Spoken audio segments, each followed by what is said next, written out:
কিন্তু বাংলাদেশে আমরা তো দেখেছি যে স্বাধীনতার পরে অন্তপক্ষে 91 সাল থেকে বেগম জিয়া তিনি প্রধানমন্ত্রিত্ব করলেন, পরবর্তীতে শেখ হাসিনা, দীর্ঘ সময় দুই নারী কিন্তু একটা দীর্ঘ সময় দেশ শাসন করেছেন বা দেশের প্রধান পদে ছিলেন। তো সেক্ষেত্রে আপনি আপনি কি মনে করেন না যে এক ধরনের সামাজিক নারীর ক্ষমতায়নের ক্ষেত্রে বা সামাজিক দৃষ্টিভঙ্গির ক্ষেত্রে এক ধরনের পরিবর্তন এসেছে বা নারীরা এগিয়ে এসেছে?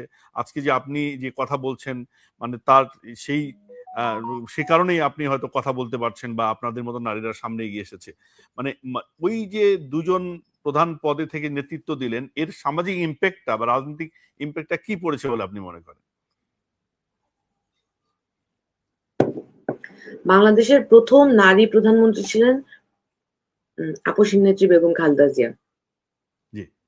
তারপর শেখ হাসিনা একটা দীর্ঘ সময় বাংলাদেশের রাজনীতিতে সে কাজ করেছে উনি, কিন্তু উনি যেটা এক্সাম্পল সেট করেছেন সেটা নারীদের জন্য কোনো সম্মানজনক এক্সাম্পল না।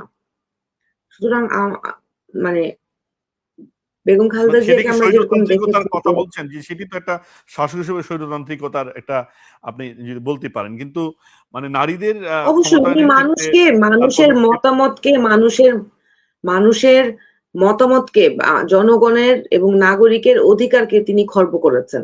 উনার যে ফ্যামিলি লিগাসি, উনি আমার কাছে এক এক সময় উনাকে ভীষণ স্বার্থপর মনে হইতো। হ্যাঁ, উনার পরিবারকে যেভাবে নির্মম ভাবে হত্যা করা হয়েছে সেটা প্রচন্ড হৃদয় বিদারক ঘটনা, এবং এইটা যে কারো পরিবারের সাথে হলেই সেটা আসলে আসলে অত্যন্ত দুঃখজনক ব্যাপার। সেটা নিয়ে আমাদের সবার সমবেদনা আছে, কিন্তু উনি ওনার পরিবার বাদে সারা বাংলাদেশের জনগণের কোনোদিনই হইতে পারেন নাই। সুতরাং একজন রাজনীতিবিদের যে গুণাবলী থাকা উচিত প্রথম, সেটা হচ্ছে আগে আপনার জনগণের হতে হবে।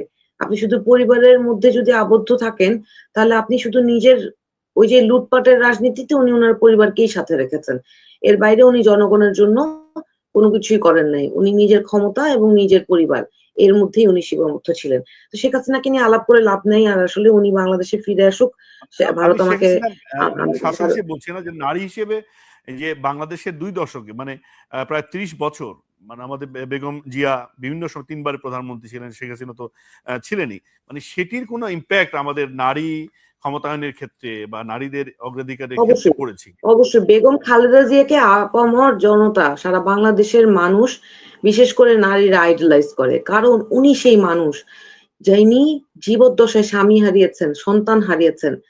উনার সুযোগ ছিল, উনাকে শর্ত দেওয়া হয়েছিল যে তুমি তোমার ছেলেকে পাঠিয়ে দিয়েছি, তুমি চলে যাও, তাহলে তোমার উপরে এই নির্যাতন আর করা হবে না। উনি কিন্তু একটা দিন, একটা বারের জন্য উনি চিন্তা করেন নাই যে উনি এই দেশের মাটি, এই দেশের মানুষকে একা ফেলে উনি নিজের সুবিধাটা উনি বেছে নেবেন। উনি শেষ মুহূর্ত পর্যন্ত এই দেশের মাটি আঁকড়ে ছিলেন, এই দেশের মানুষের সাথে ছিলেন।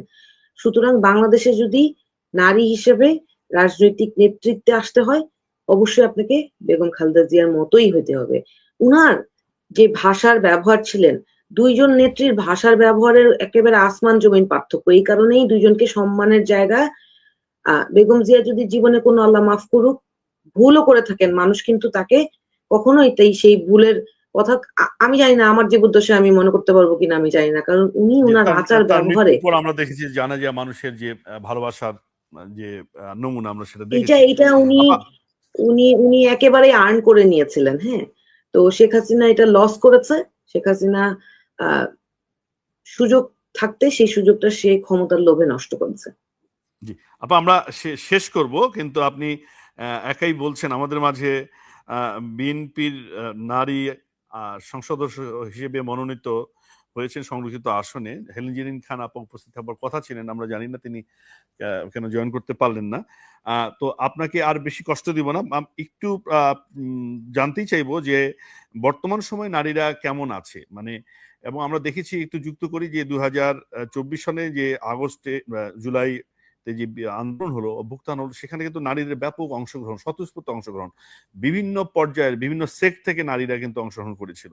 কিন্তু পরবর্তী সময় আমরা দেখেছি যে নারীদের উপরে নানা রকম আক্রমণ, তাদের গতিবিধির উপরে নানা রকম প্রতিবন্ধকতার সৃষ্টি করা হয়েছিল, নারী নির্যাতনের ঘটনাগুলো কিন্তু বেড়েছিল।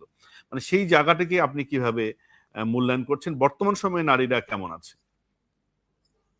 দেখেন, রাষ্ট্র নারীদের নিরাপত্তা নিশ্চিত করতে পারে না, এবং রাজনৈতিক দলও নিজের দলের নারী কর্মীদের সম্মান বা নিরাপত্তা সেটা নিশ্চিত করার জন্য তাদের কি প্ল্যান, সেইটা ওই কাগজে কলমে বললেও আদতের সেইটা নিয়ে সংগ্রামটা বেশি দূর এগিয়ে নিয়ে যায় না বলে নারীরা রাজনীতি করতে আসার ব্যাপারে নিরাপদ বোধ করে না। কিন্তু যেই মা বোনেরা এই অভ্যুত্থানের সময় একেবারে, যেই মেয়েটা পড়া টেবিল থেকে উঠতো না, যেই মা কোনোদিন বাচ্চাকে স্কুলে নেয়ার বাইরে আর কোনোদিন কোনো কাজে যেত না, সেই মাও কিন্তু উনার ঘরে যা আছে, যতটুকু খাবার আছে বা এক বোতল পানি হলেও নিয়ে এই অভ্যুত্থানে অংশগ্রহণ করেছে। যেই বোন কোনোদিন এক শব্দ জোরে কথা বলে নাই কারোর সাথে, সেই বোনও এই অভ্যুত্থানে মিছিল মিটিং এ গিয়েছে।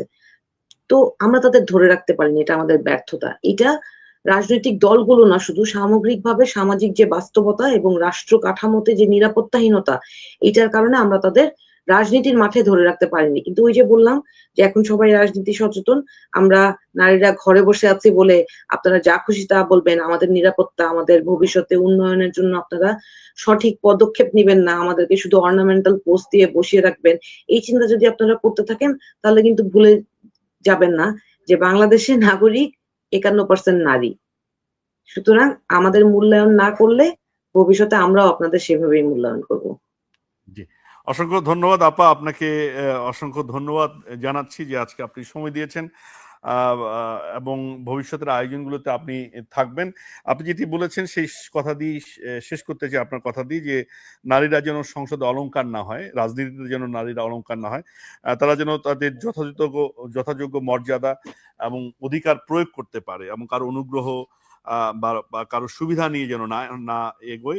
নারীরা যেন তার নিজের পায়ে দাঁড়িয়ে সামনে এগোতে পারে। আমরা সেই ধরনের একটা নারী বান্ধব সমাজ এবং নারী বান্ধব রাজনৈতিক পরিবেশ, নারী বান্ধব আমাদের সংসদ দেখতে চাই।